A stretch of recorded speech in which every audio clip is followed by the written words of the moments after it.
downing of tools by such a critical sector. You are non-committal on the Health Service Commission. Now, can you help us to understand under what arrangement can we have a neurosurgeon within the context of devolution moved from Mutembei to Kiambu, or from Mandera to Nakuru, and vice versa? How do we engage legally the devolved units to surrender their staff who are on their payroll to other counties? Number two, I don't know if nurses also take the Hippocratic oath, but doctors do. You know, when teachers go on strike, the children and students can be taught another day. But when healthcare providers go on strike, people seeking emergency services cannot wait for another day. How do you reconcile your Hippocratic oath with now the trade union activism that we see of doctors downing tools, people coming for emergency, they can be treated, they end up in private facilities they can't afford, and so on? Number three, what would be your thinking? You know, we have had this in the Senate, that perhaps if we do not want to change the constitution because the mood in the country has not been in that favor, we try and persuade the national government to open referral facilities in the regions. They can cluster regions, and where possible with big counties, they can give them those facilities so that they can continue having those professionals and serve wananchi in the manner that we expect. But short of that, perhaps a center that can be able to have a bird's eye view over the health system in the country to move personnel is an idea that is not too bad, as long as we balance it with devolution, because the people of Kenya voted for this constitution because of devolution.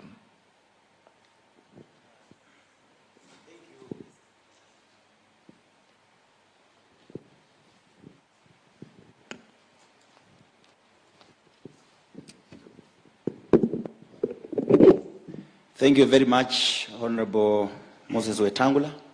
The first issue about how we can transfer health workers from one county to another county. I did not say I'm not supporting healthcare system, the Health Service Commission. I said I'll remain uncommittal because my brother who spoke earlier had already spoken about it. And when the governors hear the issue of the Health Service Commission, they just imagine that we want to go back to the national government. They don't know that the Health Service Commission is independent of the national government and is supposed to be independent of the county government in the form of being controlled politically. I have said a conversation must be opened. And I've said the issue that I've raised, for example, on transfer of health workers or redeployment of health workers from one point of service delivery to another point of service delivery. And I've said, if this conversation will end up saying that the only solution is the Health Service Commission, I said, so be it. So I did not say Health Service Commission should not be there. Why do we have a Health Service Commission for teachers? And yet we have national schools in every sector, in every county of in this country. So that one can be done. I can't give you an answer. I've said, let us open a conversation. And if the only solution will be the Health Service Commission, then let us revisit our constitution. Our constitution is not cast on stone. It can be amended. The issue of number two,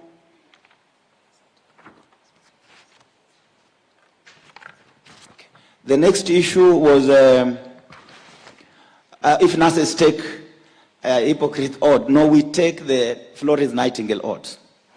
And that is, the nurses are the only profession in the world that have a convention, which is a convention number 149. And along that, we have a regulation that governs industrial actions. And the convention requires that when we go on strike, we ensure the welfare of the nation in terms of health is not compromised. How do we do that? We must have a collective bargaining agreement that tells when you go on strike, these employees will not stop working. For example, you can't go stopping ICU machines from patients saying that I'm going on strike. Those are issues that we require to have a broader way of discussion. The last question was about Mheshimiwa. I'm just trying to tell you that we don't remove nurses from ICU. For example, we don't go tell mothers in labor that leave. We go and give. We take care of the patients who are there. We don't leave them to die. That is what the ILO convention requires of us as a profession. Excellent. The last was whether an expansion of the referral services system in the country would help address your issues. And in addition to that, even counties are covered under the Constitutional Commission, the SRC, the Salaries and Remuneration Commission. Has your union ever engaged them to see whether the provision of mortgages and car loans and all those issues you are complaining about can be extended to services being provided in the counties? Because I see MCS in the counties have access to mortgages, have access to car loans, courtesy SRC. Have you engaged them? We have done all that. I'll be very short because His Excellency will have come and speak. We have tried to engage. We have even engaged the Public Service Commission. They're amending the definition of public health service, or public servants to include county government, but that has not been done up to now. On the issue of the healthcare system, we have talked so much about this. The health referral system began away from level 3. And it was dismantled illegally because the Constitution of Kenya never dismantled the referral system. The referral system was dismantled illegally. Thank you. Thank you very much, Mr. Panyako. I know you have a lot to tell, and we'll appreciate that. It is now my humble pleasure to welcome our chief guest to give an oversight as we progress. We still have more time, and that is our Deputy President, Karibu Sana. Please, let's be upstanding. We don't have to stand. You don't have to stand, please.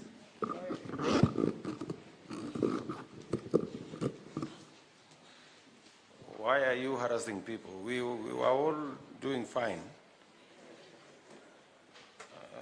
until you brought the standing up thing. So, listening to the people who have already spoken, we are actually having